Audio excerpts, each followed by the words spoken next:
We're buying cheaper products from other companies, so goodbye. Jill Mayer announced the termination of our contract on her own accord. She's the president's wife, and since they were our major client, I panicked, but then had an epiphany. Understood. We won't deliver to you ever again, I said and signed the contract she had brought. Later, she came back to our office, pale-faced. I'm Amy Brown, 37, a CEO running the company I inherited from my grandfather. It's a stable business with many trusted clients, mainly manufacturing precision equipment. I'm always learning about economics and development to protect this company and its employees, some of whom have been here since my grandfather's time and know more than I do. They've taught me various things, and I've managed to earn trust from my employees even at my young age. I've also sincerely and enthusiastically dealt with our clients, maintaining the company's stable performance. Yet, there's always more to learn.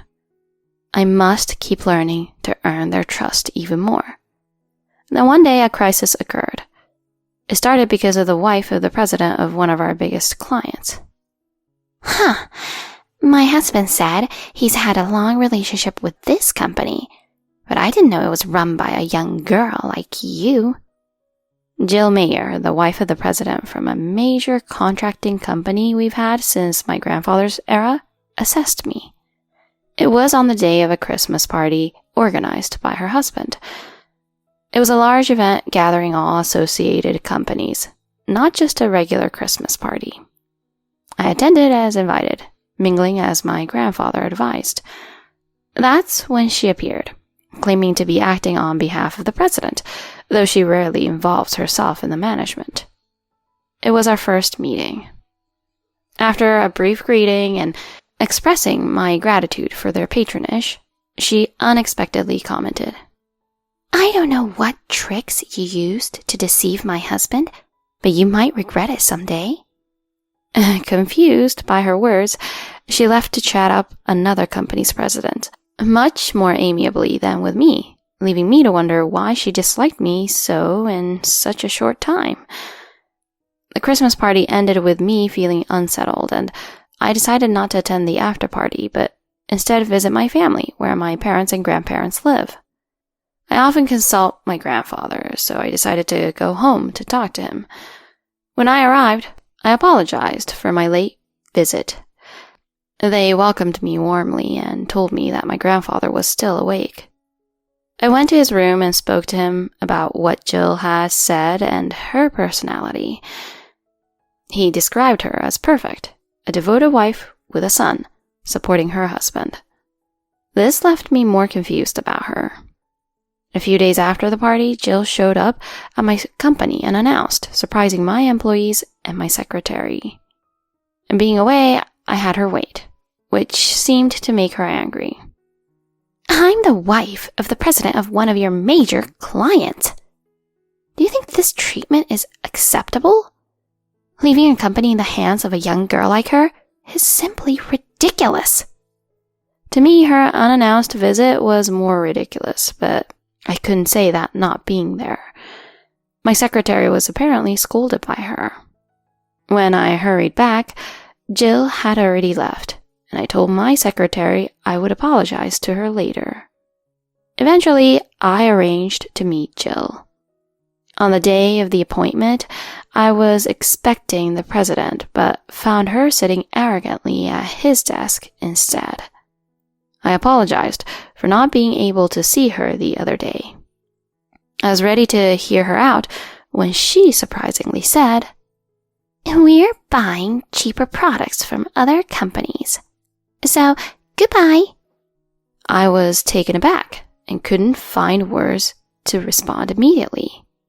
My eyes widened as she mockingly added, A company run by a young girl like you can't be trusted. And the products you deliver are a ripoff. We're canceling our contract for cost reduction. Her claims were too one-sided, and I strongly retorted that we weren't overcharging. I passionately highlighted our product's quality and how they've been recognized by her husband, keeping the contract alive. However, my efforts seemed futile. "Such arrogance from a young girl," she disdainfully remarked. I questioned if her husband was aware of this, to which she claimed to have full authority as the acting president due to issues at their overseas manufacturing line. This explained the president's absence from the Christmas party. "Tomorrow, I'll bring the contract termination documents to your company. Make sure you're there. I won't tolerate any waiting." I asked for the time of her visit, and she reluctantly told me. After leaving her company, I felt the weight of possibly not being able to pay my employees if we lost such a significant client. Desperate, I brainstormed ways to prevent the contract termination. The next day, Jill arrived, slamming the documents on my desk and urging me to sign quickly. "Please, at least let me speak with your husband." "There's no time. We're both very busy people. Unlike your small company, we're a major corporation. You'd understand if you're even remotely a CEO, right?" Her condescending demeanor infuriated me. Announcing the termination of a contract in such an outrageous, one-sided manner. And here I thought our companies had a long-standing relationship. You'd think if anyone fancies themselves a bit of a CEO, they'd understand just how much of a betrayal this is. But apparently, she doesn't have an ounce of guilt. Frustrated, I decided to implement the secret plan I had thought of all night. "Are you sure about this?" I asked her earnestly, to which she scoffed. Confirmed by her reaction, I smiled and agreed. "Understood. We won't deliver to you ever again." She briefly seemed wary as I easily backed down, but seeing me sign the contract, she smirked, satisfied. "Thank you. Now we have no relation to your company," she said, leaving content. My secretary and I smiled, secretly pleased she didn't check the documents thoroughly. After seeing her off, I sent a brief email to her husband, the president, thanking him for his patronage, knowing he would understand the situation. Shortly after, we received a call. "Hello, Mrs. Brown. I apologize for calling you out of the blue. I was surprised by your email.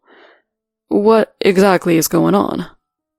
Could we possibly have a meeting to discuss this?" I casually agreed to his request. A week later, he showed up at my company with a pale face, accompanied by his grim-faced wife, Jill. After exchanging polite greetings and skipping the small talk, Mr. Mayer immediately asked about the email. I guided the anxious president to a sofa and served coffee slowly. Then, sitting across from him, I prefaced by saying the conversation would be a long one before explaining everything that had happened. "I was shocked when your wife Jill suddenly announced the termination of her contract. But I've already signed the documents and I wanted to say goodbye to you in person. You've been so kind to us over the years." As I spoke, without hiding my irritation, he turned pale and apologized. Jill, who came with him, looked dumbfounded and silent. Mr. Mayer was sweating profusely with a serious expression, apologized to me. Jill, rattled, scolded him in a high-pitched voice. "Owen, what are you doing? Apologizing to this young girl? Stop it!" But he insisted on apologizing even to her, pleading with me while giving her a sidelong glare. "We can't afford to terminate this contract. Our company relies on yours to thrive. Please, I beg you, reconsider." He apologized repeatedly. Jill, watching this, glared at me with displeasure. "Canceling our contract with such a small company won't harm ours at all. I secured a contract with a company in Southeast Asia to cut costs. That should be good enough. What's the problem? She said, maintaining her defiant attitude. The president, after noticing my reaction, turned red with anger and yelled at her. You don't understand anything, do you? How dare you do this on your own? We've had a sincere relationship with her company for 40 years. 40 years! Can't you comprehend the significance? She snorted dismissively. So what? Cutting ties with this company reduces costs and allows us to lower our product prices. We can outperform our competitors. There are only good things for us. He grew even angrier at her words. I was a fool to entrust you with the role of acting president. He regretted aloud while she looked triumphantly at him. Just then, her phone rang. I'm busy right now. She answered the call irritably, but her face turned pale in an instant, and she began to panic. Wait, hold on. What do you mean? After she hung up, I deliberately asked, Is something wrong? Seemingly overwhelmed, she complained. The products we ordered from the Southeast Asian company have been delayed by 3 weeks, and everything they've delivered is of poor quality. I smiled cunningly at her. That's to be expected. Our precision products have a unique aspect that other companies can't replicate. What do you mean? It's the craftsmanship, I said sharply, glaring at her. She looked at me blankly, not understanding. I explained how our technology and craftsmanship, developed over the years, were irreplaceable. Moreover, our products incorporate unique technologies not available to other companies. Only our artisans can replicate such technology, I said proudly. She clenched her teeth in frustration, her face clouded with defeat. I faced her confidently, having silenced her ranting.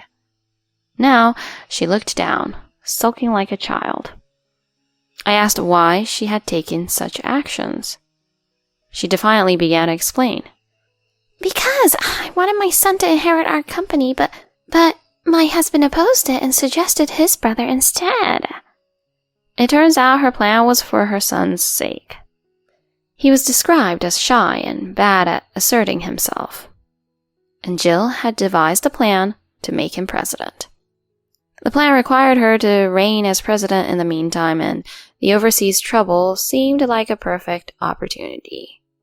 She aimed to cut ties with long-standing partners and gather allies for herself. So she ditched the company they've had relationships with for ages and proceeded to secure a contract with a company she found. Apparently, her company now consisted mostly of her allies. The only company left was yours. If we could cut ties with you, my husband's support would vanish completely. Plus, as our major supplier, you had some influence, which interfered with my plans. I thought I had found a company that could produce the parts we needed. She ranted, glaring at her husband. He sighed, exasperated by her devilish glare. You really don't understand anything. Our son doesn't want to inherit the company. She looked shocked at his words. He then explained his son's true wishes to the unsettled Jill. He wants to pursue agriculture, not business.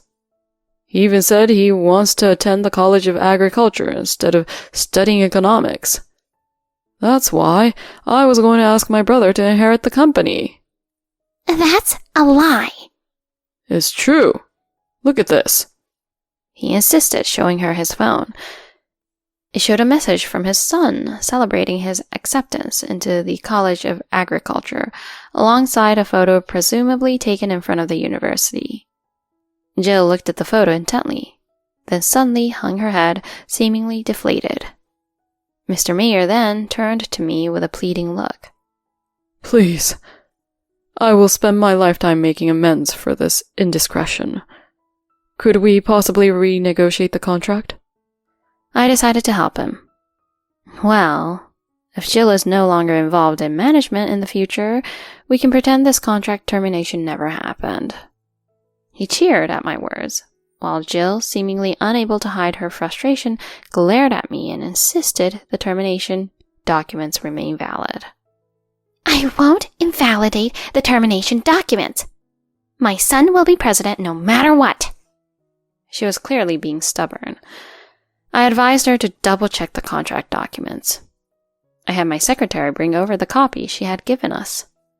Take a look at the signature field. I pointed out, indicating a spot outside the designated signing area where my signature was. She let out a surprised, "What?" as she saw it. This means the termination hasn't actually been processed. Silly me. I guess I signed in the wrong place. But you also didn't verify it, so it's a mistake on both sides, isn't it? She gasped, her arms falling limply. I told her someone who doesn't thoroughly check contract documents isn't suited for management. She hung her head in defeat as the president hastily picked up the dropped copy of the documents from the ground, checking its contents before beaming with gratitude. Thank you, Mrs. Brown. Thank you so much, he repeated, while Jill looked bitterly disappointed. Afterward, I managed to keep them, our major client. My grandfather praised me, and I felt relieved to have secured the future for our employees. However, Jill had attempted similar actions with other companies, leaving the president scrambling to rectify the situation. I also offered my help to him, explaining the situation to the companies I knew that had their contracts terminated by her and asking for their cooperation. Because they were willing to help based on my request, his company was able to recover. As for Jill, she was ousted from the management team and faced with divorce for tarnishing the company's reputation. Despite her resistance, the president, disillusioned by her actions, showed no mercy. Custody of their son went to Mr. Mayer, freeing him from his mother's pressure and allowing him to pursue his studies according to his own beliefs. This incident not only allowed me to curry favor with a major corporation, but also spread through the industry, securing new contracts for my company. Thanks to this, our sales have been on the rise, surpassing the achievements of my grandfather's era. The employees trust and support me even more now. I am watching over them as I continue to study and lead as president.